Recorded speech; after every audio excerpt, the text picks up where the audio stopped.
Il est un peu en surpoids. Mais il fonctionne toujours. Vraiment? Ne le fais pas? Ouais.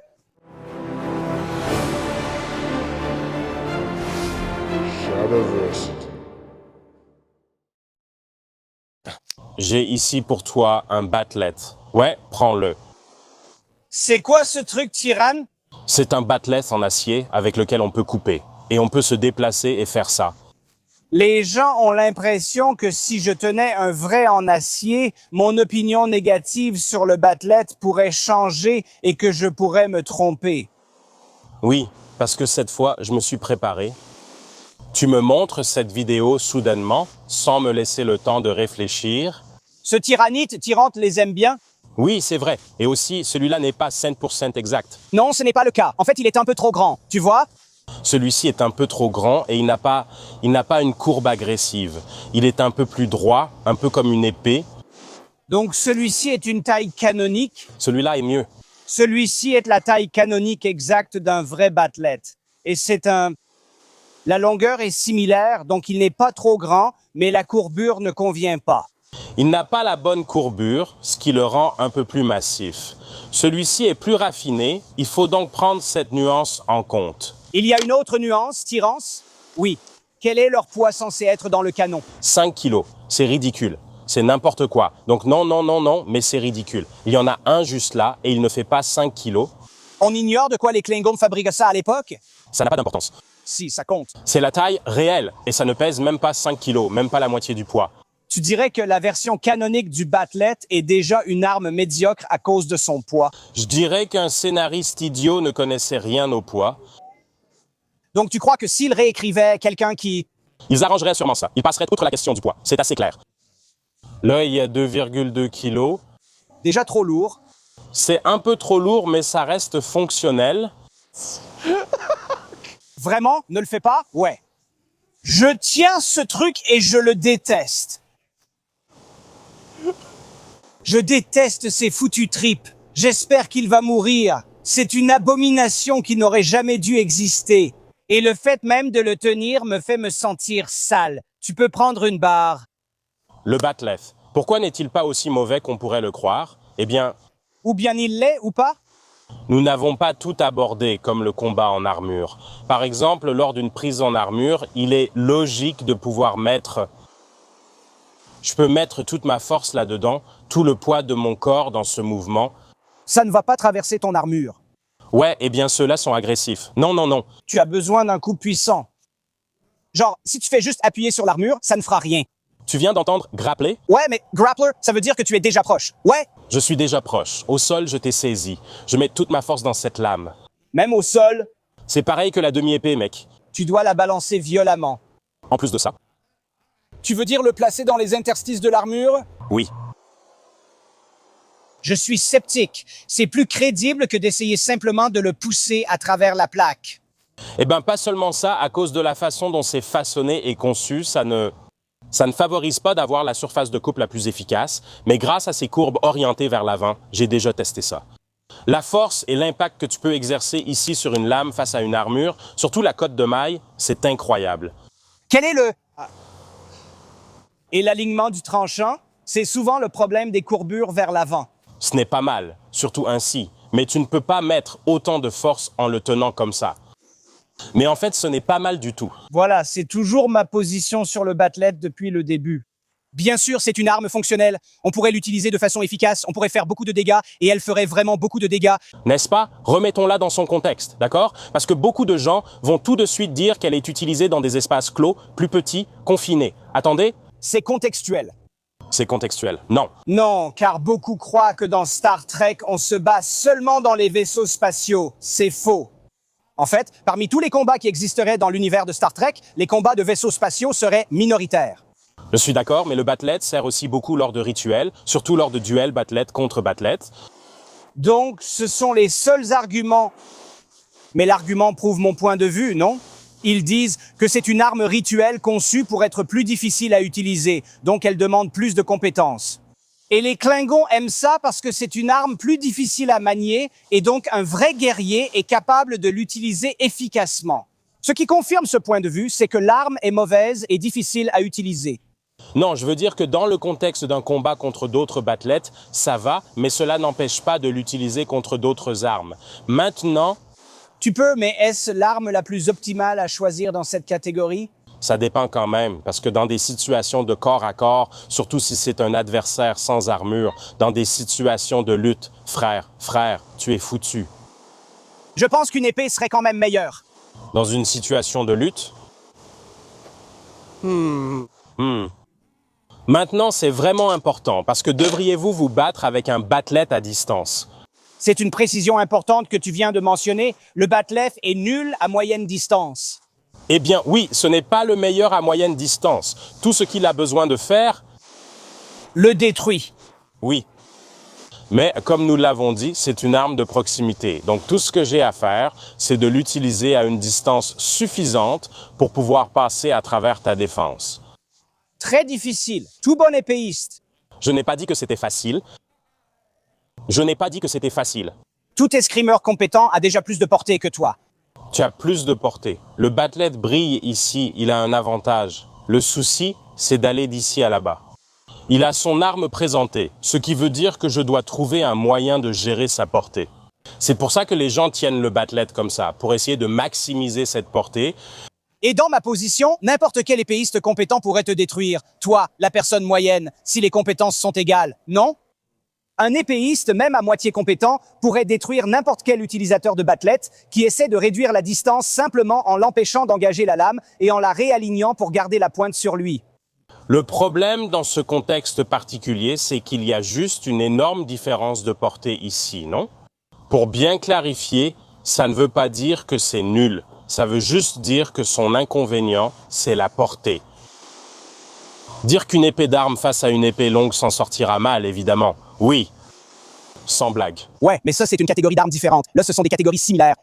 Ce n'est pas le même type d'arme, c'est un grappin. Elle se tient littéralement comme ça pour se battre, comme ça. Tu sais ce qui serait mieux que ça? Dans l'épisode exclusif de cette semaine, Tyrant et moi jetons un œil à l'état du contenu sur les épées sur YouTube en voyant ce que YouTube met en avant dans ses résultats de recherche et ses recommandations. Et malheureusement, la réponse est plutôt déprimante. Et nous pouvons vous montrer pourquoi. Parce que l'état actuel, eh bien, vous allez voir. Et pour accéder à cette vidéo exclusive, ce n'est qu'1 $ par mois et vous pouvez nous soutenir via Subscribestar, Patreon ou les abonnements à la chaîne. Sans votre soutien, nous aurions déjà terminé ici. Les revenus publicitaires, YouTube, les recherches, les recommandations, n'est-ce pas?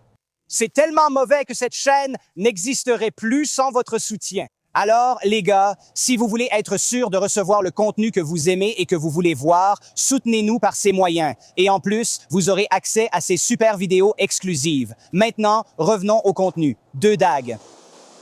Beaucoup plus de polyvalence en termes de maniabilité et d'angle d'approche. Vous pouvez utiliser les quillons des dagues pour bloquer l'arme adverse, puis porter une estocade. En fait, Vous ne bloquerez pas une arme ainsi, j'ai trop de leviers. Non, non. C'est bien plus facile de bloquer ça que de bloquer 2 dagues séparées avec lesquelles je peux entrer. Et ensuite, la portée devient un avantage. Eh bien, Attends. Est-ce qu'on se concentre sur une arme de lutte? non, mais ce que je veux dire, c'est que ça dépend de l'arme contre laquelle tu mets ce truc, non? Maintenant, la raison pour laquelle j'en parle, c'est qu'à distance, contre une épée longue classique, le bat'let est juste un peu trop court. C'est nul. On peut dire ça. Mais nul n'est pas le bon mot quand même. C'est une rapière face à une épée longue, 2 types d'épées différents. Je pense que l'écart d'avantage est encore plus grand entre le bat'let et presque n'importe quelle autre arme de taille similaire. Je pense qu'il y a une place pour ça, surtout parce qu'une fois que tu as réduit la distance, tu l'as vraiment réduite. Cette chose devient...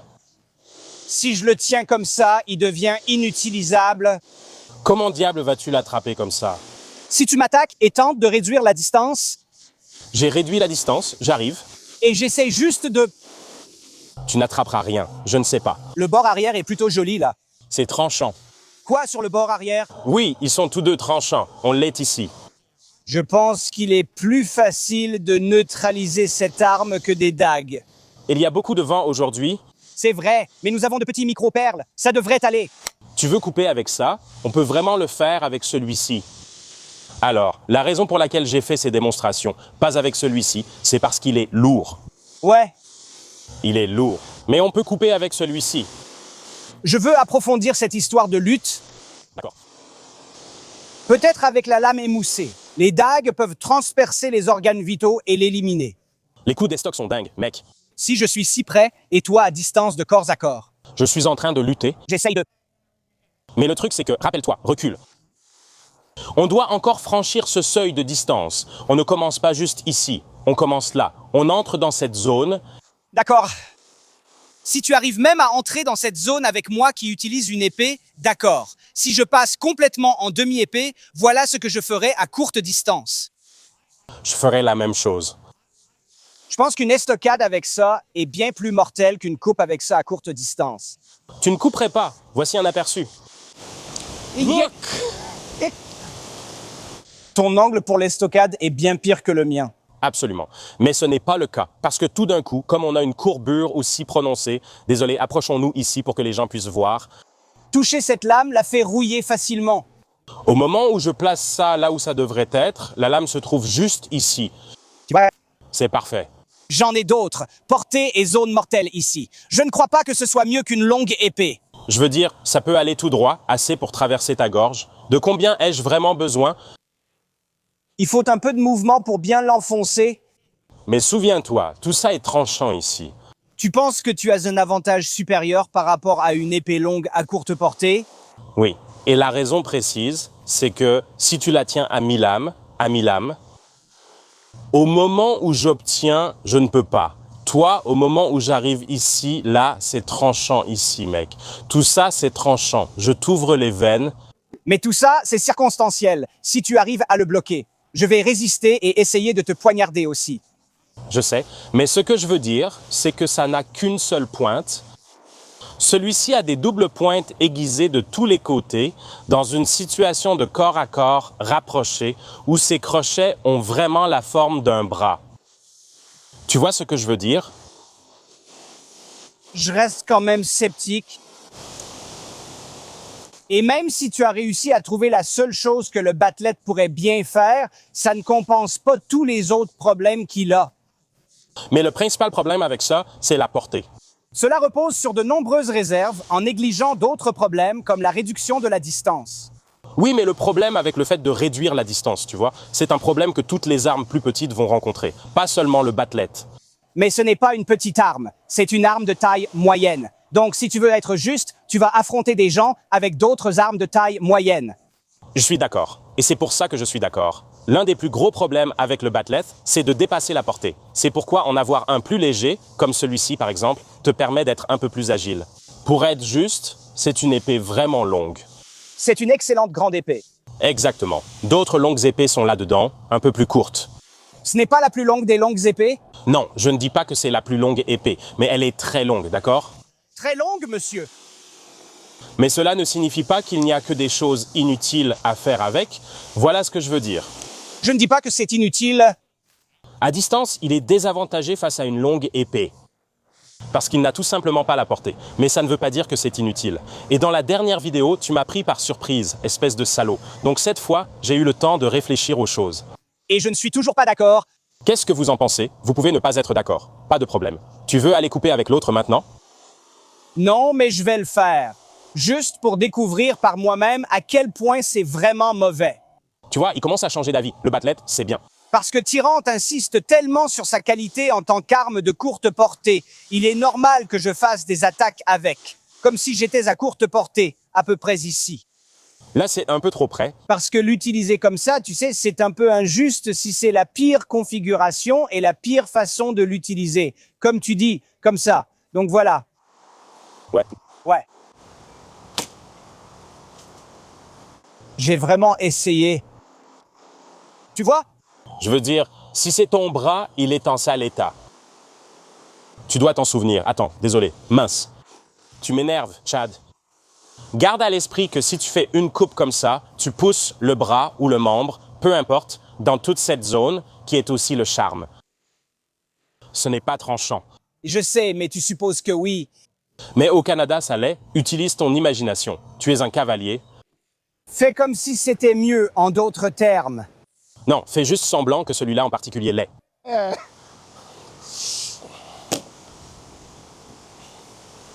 Parce que, regarde, je vais faire un coup avec à pleine portée, ce qui est justement la façon dont il ne faut pas l'utiliser. Oh là là! Ouais, c'est ça, c'est ça. Alors regarde. Je laisse la lame agir à ma place. Tyron, Tyran va arriver et passer à pleine puissance. je ne vais pas passer à pleine puissance. Je vais juste le faire correctement. Le faire correctement, c'est ça?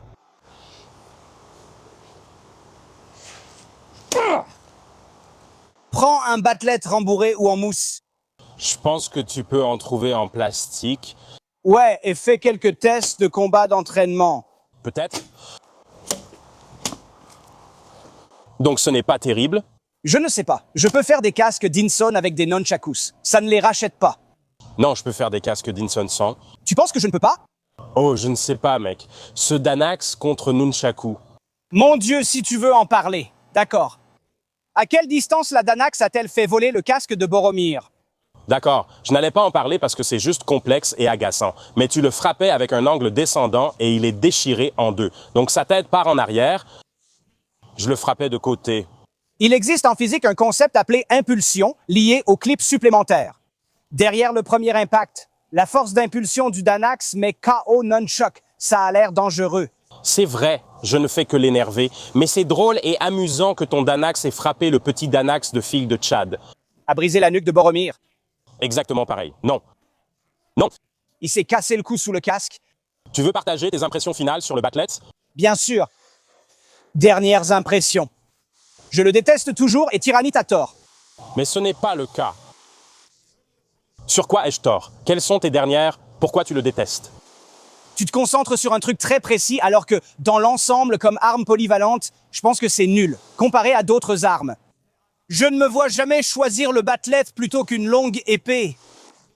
Moi non plus. Mais encore une fois, dans le contexte, dire que c'est une mauvaise arme... Ce n'est pas aussi grave que de tout perdre. Si je n'avais rien d'autre, je pourrais faire beaucoup de dégâts avec ça.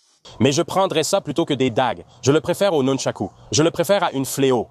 Je le préférerais probablement à une lame simple, comme un maniard standard, comme un katana moderne. Ils sont plus courts que ça. Je prendrais ça plutôt qu'un katana. Non. Katana? Non, je choisirais un katana. Je prendrais même un fléau plutôt que ça. C'est une déclaration folle. Tu sais pourquoi? Un fléau s'enroulerait autour de tout ce que tu essaies de bloquer.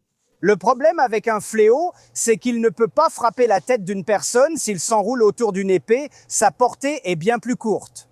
Ce n'est pas une portée si courte que ça, mec. Tu pourrais frapper comme... Comme ça, ce n'est pas... Les mains, c'est ça? Dans cette portée, et surtout dans cette portée-là, un fléau briserait des doigts. Pour utiliser ça correctement, si tu devais vraiment t'en servir au combat à distance, tu t'en servirais un peu comme d'une épée, non? Tu essaierais de maximiser ta portée. En passant hors de leur portée, tu t'en servirais pour agripper. Je n'ai aucune intention de me battre contre toi en disant « D'accord, Chad, je vais me battre comme ça. » Toi peut-être pas, mais la plupart des gens, oui.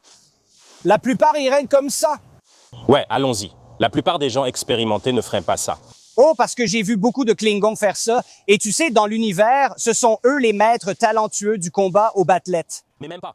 Ils l'utilisent toujours à deux mains, Tyrant. Ce n'est pas vrai, il y a des extraits. Je me souviens du premier épisode où il l'a utilisé comme épée. Mais ils l'utilisent beaucoup. Ouais, je suppose. Ils le font.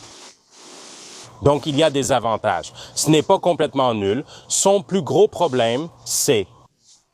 Tu sais ce que je vais dire? Ce n'est pas complètement nul. Je vais au moins reconnaître ça maintenant. Très bien, c'est tout ce que je vais pouvoir obtenir de lui. Mais l'essentiel, ce n'est pas mon avis. Et vous, qu'en pensez-vous? J'ai déjà donné le mien, Tyrant aussi. Est-ce que l'un de nous a réussi à vous convaincre du contraire ou à confirmer vos convictions à ce sujet? Maintenant, parlons de l'autre sujet mentionné plus tôt. J'ai un épisode qui va sortir avant ou après celui-ci, je ne sais pas, mais j'ai réparé le battelet par accident. Ah, parce qu'il y a autre chose à ce sujet que je pourrais reconnaître.